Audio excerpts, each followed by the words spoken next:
नमस्कार, स्वागत आहे तुमचं चॅनलवरती. तर आज पोल्ट्रीच्या बाहेर मी इथे व्हिडिओ घेतलेला आहे. तर तुम्ही बघा, एवढे सगळे टोमॅटो आपल्याकडे आलेले आहेत. आणि हे टोमॅटो जे आहे हे मार्केटमधनं जे खराब रिजेक्ट झालेले टोमॅटो आहे ते आलेले आहे. असं अचानक आम्हाला एक कॉल आला की अशा पद्धतीने टोमॅटो आहे, तर तुम्ही घेणार का? तर म्हटलं हो, आम्ही घेऊ. तर माझ्या मिस्टरांनी त्यांना हो म्हटलं आणि ते शेजारीच असल्यामुळे त्यांनी आम्हाला इथे टोमॅटो आणून दिले. तर बघा, एवढे सगळे टोमॅटो आहेत आणि खूप कमी रेटमध्ये टोमॅटो आम्हाला मिळालेले आहेत. आणि इथे हे बघा, मी तुम्हाला दाखवते. तर संक्रांतीनंतरचा हा व्हिडिओ आहे फ्रेंड्स. तर मला वाटतं की हे आणखीनही 2-3 कॅरीबॅगमध्ये टोमॅटो होते, पण ते आता टाकून दिलेले आहेत. तर आता हे सोडून जे आहेत कोंबड्यांना इथे रोज एक टोकर मी इथे टोमॅटो टाकणार आहे. आणि टोमॅटो जास्त खराब जरी झाले तरी चालतील, कारण कोंबड्यांना खराब वगैरे घातलेलं चालतं. एवढं विचार नाही करत बसत की अळ्या जरी झाल्या तरी मी कोंबड्यांना टाकत असते, कारण त्यात खूप जास्त प्रोटीन असतं. आणि हे कॅरेटमध्ये काही एका कॅरीबॅगमध्ये उरलेले आहेत आणि 2-1 कॅरीबॅग आम्ही अगोदरच इथे कोंबड्यांना टाकून दिलेले आहेत. यापूर्वी तुम्ही बघितलेलं आहे की आपल्या फार्मिंगवरती आपण फ्लावर आणलेला आहे. तर फ्लावरचे पण व्हिडिओ मी इथे तुम्हाला टाकलेले आहेत की फ्लावर आम्ही कोंबड्यांना किती दिवस घातलेला आहे. आणि अगदी भाजीला जसं आपण फ्लावर वापरतो ना, त्या पद्धतीतलं आम्ही मार्केटमधनं खूप स्वस्त नाही भेटला आम्हाला त्यावेळी फ्लावर, पण महाग म्हटलं तर आम्ही घेऊन आलो. तो फ्लावर आम्ही आमच्या गायांना पण टाकला आणि इथे कोंबड्यांना पण त्याचा वापर केला. कारण फ्लावर जे आहे ना, हे गायांना पण त्याच्या फ्लावरपासून खूप सगळं जे जीवनसत्व आहे ते फ्लावरपासून मिळत असतं. आणि आता हे टोमॅटो अचानक आल्यामुळे आम्ही ते घेतले, कारण काय होतं की खाद्य तेवढंच वाचतं. आमचं एकच टार्गेट होतं की खाद्य कसं वाचवायचं, कारण खाद्याला तर खरं खूप पैसा लागतो. आणि एवढे टोमॅटो आल्यानंतर मला खाद्याला मदत होईल, त्याच्यामुळे आम्ही हे टोमॅटो इथे घेऊन टाकलेले आहेत. आणि असेच मला जरी लांबून कोणी असे फोन, मी तर देवाकडे प्रार्थना करेल की वेस्टेज कुणाचं जास्त मालमत्ता असेल, जो शेतकऱ्यांचा, ज्यांना जे विकायचा म्हणजे विक्री केला नसेल त्यांचा आणि भरपूर असेल, तर त्यांनी आपल्या पोल्ट्री फार्मवरती आणून म्हणजे रेट वगैरे फिक्स करून, आपल्याला काही कुणाकडनं तसं फ्रीमधून नको आहे. पण मग यातले टोमॅटो जे आहे ना, हे भाजी करता येईल असे टोमॅटो होते, खराब टोमॅटो होते असं नाही आहे. तर याच्यानंतर हे टोमॅटो मी साधारण तुम्हाला सांगते की 10-1 दिवस मी वापरले असतील हे टोमॅटो. अगदी असेच कॅरीबॅगमध्ये ठेवलेले होते. ह्याच्यामध्ये काही मी मोकळे करून ठेवले नव्हते. आणि शेवटी जे आहे टोमॅटो पाणी सोडायला लागले होते. पण तरी पण मी जे आहे ना, जेवढं टाकायचं सकाळी 1 टोकर, संध्याकाळी 1 टोकर, असंच आम्ही इथे कोंबड्यांना टोमॅटो टाकायचं. आणि कोंबड्या काय करायच्या की एकदा दोनदा टाकल्यानंतर जरासा कंटाळा करायच्या खायला, कारण हे काहीतरी नवीन होतं कोंबड्यांसाठी खायला. आणि ज्यावेळेस मी त्यांना खाद्य मग स्किप करून टाकलं ना, मग त्यांनी तेव्हा ते टोमॅटो खाल्ले, कारण त्यांना खाद्याची सवय असल्यामुळं टोमॅटो खायला त्या जरा नाटक करत होत्या कोंबड्या. आणि खाद्य चांगलं मिळत असल्यामुळे त्या कशाला खातील टोमॅटो, असंही आहे. पण कोंबड्यांना जे ही अगदी नवीनच आहे आणि पहिल्यांदा टाकल्यामुळे त्या पण जरासं दमानीच खाणार होत्या. तर त्यामुळे मला हे टोमॅटो जास्त दिवस गेले. आणि पहिले टोमॅटो तसेच तिथे आम्ही कोबा केलेला आहे पलीकडे. तर खूप वर्षांपूर्वी जो आहे आमचा, खूप दिवसांपूर्वी तो कोबा झालेला आहे. तर आता त्या कोब्याचा इथे मला वापर होतो आहे. त्या कोब्यावर आम्ही सगळं वेस्टेज फूड म्हणा, टोमॅटो, फ्लावर, कोबी जे आहे सगळं आम्ही त्या बनवलेल्या कोब्यावर टाकतो. तर त्यामुळे काय होतं, कोंबड्यांना व्यवस्थित खाता येतं. आणि आम्ही तिथे नळी पण एक बनवलेली होती, तिथे आम्ही सगळं कोबा वगैरे व्यवस्थित धुवून काढायचो. पण मध्यंतरीच्या काळामध्ये पेरूचा बाग तोडल्यानंतर खूप मोठं जे आहे माझं, तिथं नळ्या वगैरे सगळ्या निघल्या आणि तिथं नवीन बांधकाम इथं मला करावं लागलं. तर हे बघा, तर पोल्ट्रीतून हे बाहेर आलेले आहे. तर हे आमच्या गावचे कस्टमर आहेत असं त्यांचं म्हणणं होतं. तर यांनी साधारण 25-1 मिनटं घेतलेच असतील आमचे. असे कस्टमर तर मला बिलकुल नको आहे. फक्त येणार, पोल्ट्री बघणार आणि फायनल करणार रेट की नाही, आम्हाला कोंबड्या न्यायचेच आहे असंच आहे. कारण कारण कस्टमर बघितल्या मी जवळजवळ कस्टमर आता ओळखते की कस्टमर जे आहे ना, हे नेणार नाही, पंचाईत जास्त करणार आहे, असे पण कस्टमर असतात. तर मी यांना असं म्हणणारच होते की नाही, पोल्ट्रीमध्ये काही नेऊ नका, कारण माझं एक ठरलेलं आहे की आता कोंबड्यांना जे पोल्ट्रीमध्ये न्यायचं, जे आहेत अनोळखी व्यक्तींना पोल्ट्रीमध्ये का न्यायचं. कारण एक तर फायनल एखादा कोंबडा जात असेल तर त्यावेळी न्यायचं, कारण आपण आपला टाईम कशाला वेस्ट करायचा अशा माणसांसाठी की जे फक्त येणार आहे, बघून घेणार आहे आणि मग त्यांचं म्हणणं होतं की आम्ही संध्याकाळी घेऊन जाणार आहोत. तर ते काही संध्याकाळी आले नाही, पण माझे साधारण माझ्या टाईमकडे लक्ष होतं की 25 मिनिटं माझ्या मिस्टरांचे त्यांच्याबरोबर बोलण्यात गेले. आणि त्यामुळे मी असं ठरवलेलं आहे की जे अनोळखी आहेत ना, मी त्याच वेळेस ठरवलं होतं. पण मग काय होतं की असं आहे की काही असे पण कस्टमर असतात, लेडीज असल्यानंतर मी थोडा वेळ देते, बोलते त्यांच्याशी, पण ओन्ली जेंट्सबरोबर जे आहेत आणि ते पण काहीही न घेणारे, तर त्याच्यासाठी वेळ आपण कशाला द्यायचा. तर बघा, हे आमचे सेक्शन आहेत. तर आम्ही हे सेक्शन इथे पिल्लांसाठी आहे. तर इथे 2 डिव्हिजनमध्ये कोंबड्या आता वाटले गेलेले आहेत इकडे. काही कोंबड्या इकडे असतात तर काही पलीकडे जातात. तर हे आम्ही जेव्हा ह्याच्यावरीतून पिल्लं काढायचो ना, तर ते पिल्लं थोडीशी मोठी झाले वॅक्सिनेशन झाल्यानंतर सोडण्यासाठी आम्ही हे सेक्शन बनवला होता आणि बनवलेले आहेत. हे 3 आहेत. तर आता मी यांना जे आहे तिथे टोमॅटो टाकणार आहे. यांच्यासाठी आता ही पहिल्यांदा मी इथे टोमॅटो टाकणार आहे.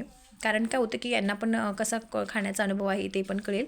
आणि कोंबड्यांना हे जे आपले पिल्लं जे आहेत ना, हे साधारण आता 3-3.5 महिन्याचे संक्रांतीनंतरचा व्हिडिओ आहे. तर म्हणजे जानेवारीतला व्हिडिओ आहे हा. तर 3.5 महिन्याच्या पुढच्या हे पिल्लं त्यावेळी म्हणजे झालेले होते. तर बघा आता ह्या कोंबड्या पण इथे टोमॅटो खाण्यासाठी इथे डोकावून बघत आहे. तर हा गेट आहे. इथून आता मला दरवाजा जो आहे उघडायचा आहे आणि पलीकडे जायचं आहे. तर सेक्शन करणं का गरजेचं असतं पोल्ट्रीसाठी आपण ते इथे जाणून घेऊया. हे बघा इकडे जे कोंबड्या आहेत ना, तर ह्या कोंबड्या सगळ्या निरोगी आहेत. त्यांना आजार वगैरे नाही आहेत. आता कोंबड्या खूप दिवसांच्या आहेत. त्याच्यामुळे काय होतं की कोंबड्यांना आजार तयार होतो. कोंबड्यांना व्यवस्थित औषध पाणी न केल्यामुळे सुद्धा कोंबड्यांची मर जास्त होते. आणि कोंबड्यांना खाण्यापिण्यातून जसं की ह्या जे माझ्या कोंबड्या आहेत त्यांना खाण्यापिण्याची यांची चांगली ठेप राहिली आहे. यांचा एकही पंख निघलेला नाही आहे. यांची तोरे अगदी व्यवस्थित आहे. तर हे व्यवस्थित संगोपन केल्यानंतर शक्य आहे. आजही तुम्ही पोल्ट्रीमध्ये कधीही व्हिजिट दिल्यानंतर तुम्हाला खूप फ्रेश वाटेल. पोल्ट्रीकडे नाही तर कोंबड्यांकडे बघून तुम्हाला खूप जास्त फ्रेश वाटेल. आणि त्यामुळे जे आहे ना, तर आम्ही हे कोंबड्या जे आहेत तर सध्या तरी आम्ही सेल करण्याचा इथे विचार करत नाही आहे. कारण आता अंड्यांचं जे आहे सीझन अंड्यांचा चालू आहे आणि कोंबड्यांसाठी लो बजेटमध्ये मी इथं खाद्याचे म्हणजे टोमॅटो आणलेले आहेत. तर खूप कमी किमतीमध्ये हे टोमॅटो मला मार्केटमधनं मिळालेले आहेत. तुम्हाला जरी मार्केटमधून कमी रेटमध्ये असं काही भाजीपाला मिळाला तर तुम्ही नक्कीच घ्या आणि तो कोंबड्यांसाठी इथे वापरा. कारण खूप दिवसांचा जो माझा शोध होता की कमी याच्यामध्ये काहीतरी मिळेल तर ते आता इथे मला मिळालेलं आहे. तर असं भरपूर जे असतं बाजारात मार्केटमध्ये गेल्यानंतर सगळ्या गोष्टी आपल्याला मिळतात. तर चला संक्रांतीच्या दिवशीचा इथे मी तुम्हाला व्हिडिओ पुन्हा तोच व्हिडिओ इथे मी जोडून घेतलेला आहे. तर बघा वेस्टेज फूडचाच आपण इथे विषय घेत आहोत. तर संक्रांतीच्या दिवशी जे आहे तर संक्रांतीच्या दिवशी दुपारची वेळ होती आणि संक्रांतीच्या दिवशी एकादश असल्यामुळे संक्रांतीचा कुठलाही स्वयंपाक मी केलेला नव्हता. म्हणजे खिचडी वगैरे झालेली होती. खिचडी रताळे वगैरे जे आपलं एकादशीचं साधारण सिंपल जे जेवण असतं तेच इथे संक्रांतीला बनलेलं होतं. आणि पुरणपोळीचा जो स्वयंपाक आहे तो दुसऱ्या दिवशी बनणार असं होतं. तर चला खाद्य बघा तुम्ही तर हे वेस्टेज फूड आहे. तर आता मी इथे ते कोंबड्यांसाठी इथे टाकत आहे. आणि कोंबड्या दुपारची वेळ आहे साधारण मला वाटतं की 12 वाजता जेव्हा माझं सगळं आवरलं होतं तर त्याच्यानंतर मी इकडं आलेले आहेत. आणि इथे मी कोंबड्यांना जे आहे डाळ आहे इथे तर डाळ इथे मी कोंबड्यांना टाकत आहे. आणि ती डाळ ही आता संपत आलेली आहे त्याच्यामुळे हा ड्रम जो आहे तो मी इथे रिकामा करत आहे. आणि इथे आरण आम्ही संक्रांतीच्या दिवशी इथे पतंग उडवण्याचा प्रयत्न करत आहोत. तर फ्रेंड्स मला हे पण तुम्हाला सांगायचं होतं की संक्रांत आहे आणि संक्रांतीच्या दिवशी पतंग नाही उडवणं म्हणजे हे शक्य नाही आहे. तर बघा सगळ्या मुलांना आमच्या तिथे म्हणजे माझे जे 3 मुलं आहेत ना तर यांना सगळ्यांना 2-2 पतंग प्रत्येकी आणलेले होते. दरवर्षीच आणतो पण ह्या वर्षीनी ना दोरा बांधण्यासाठी जो रीळ असतो मांजा म्हणतो आपण त्याला तो आणलेला नव्हता. कारण दरवर्षी ना आमच्या तिथे हे इतके वस्तू आणतात मुलांना तर ते अगदी 1-2 दिवसात तोडून फोडून फेकून देतात. मुलांना वस्तूंची अजिबात काळजी नाही आहे. दोरा तर मला वाटतं 2-3 महिने इकडे तिकडे ह्या ग्राउंडवरून तिकडे म्हणजे नारळाखालून इकडे अंगणातून तिकडे इकडे असे मिरवत असतो. आणि खरं तर मुलांना अजिबात किंमत नाही आहे वस्तूंची. तर ह्या वर्षी त्यांनी अजिबात मुलांना रीळ आहे ना आपल्या पतंगाला जो रीळ असतो प्लास्टिकचा मिळतो किंवा एक लाकडाचा मांजा म्हणून मिळतो हे अजिबात आणलं नव्हतं.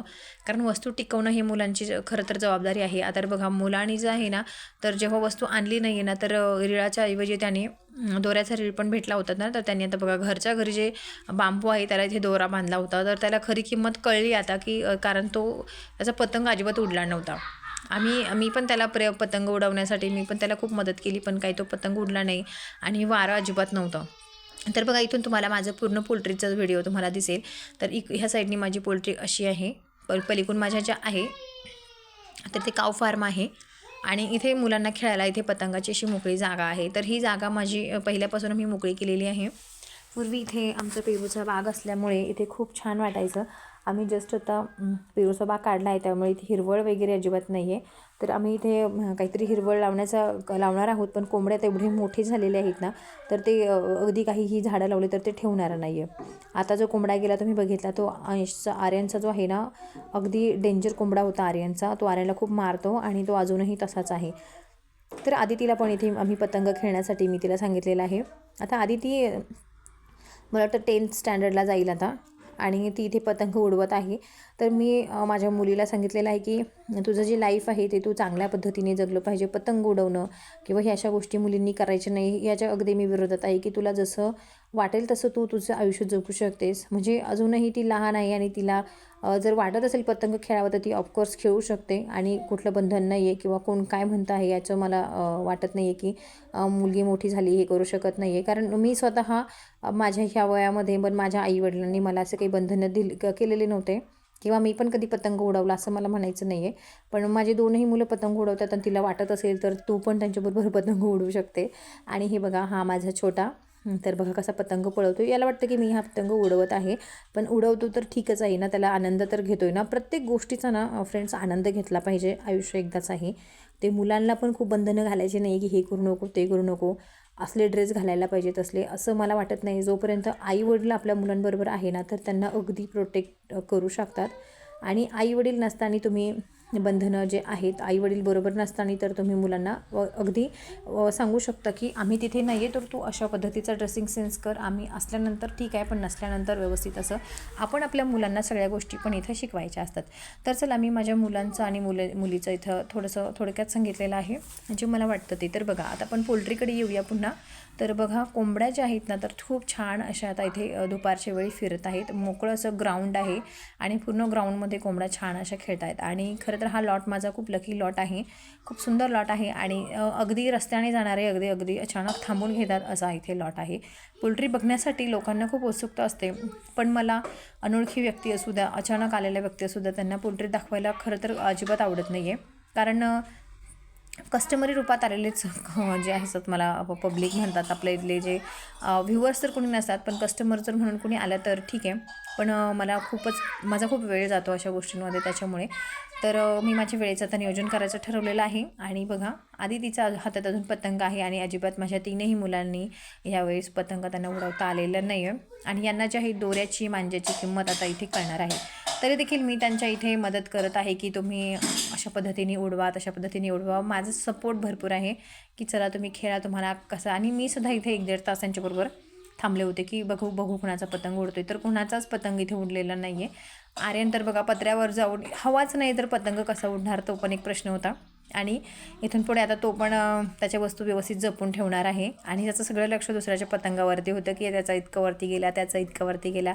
तर मी पण म्हटलं की चल तुला पुढच्या वर्षी आपण छान पतंग आणू, पण सगळं जे वस्तू आहेत ते व्यवस्थित जपून ठेवायच्या आणि वर्षानुवर्ष वापरायच्या. कारण सारख्या त्याच वस्तू का घ्यायच्या ज्या 2-3 वर्ष टिकू शकतात, असं मी त्याला समजावलं आणि तो पण समजला. तर खूप वेळ मुलांचा पतंग खेळून झालेला होता. तर संक्रांतीच्या दिवशीचा व्हिडिओ टाकायला मला खूप उशीर झालेला आहे फ्रेंड्स. आणि मी आता तो व्हिडिओ इथे खरं तर खूप मला प्रत्येक व्हिडिओला लेट होतं आहे.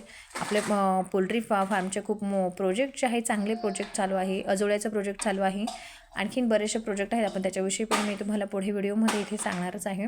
तर मी माझा व्हिडिओ इथे संपवते. तुम्हाला व्हिडिओ आवडला असेल तर लाईक करा, चॅनलला सबस्क्राईब करायला विसरू नका. भेटू आपण पुन्हा एका नवीन व्हिडिओ बरोबर लवकरच. तोपर्यंत चला टाटा आणि बाय बाय.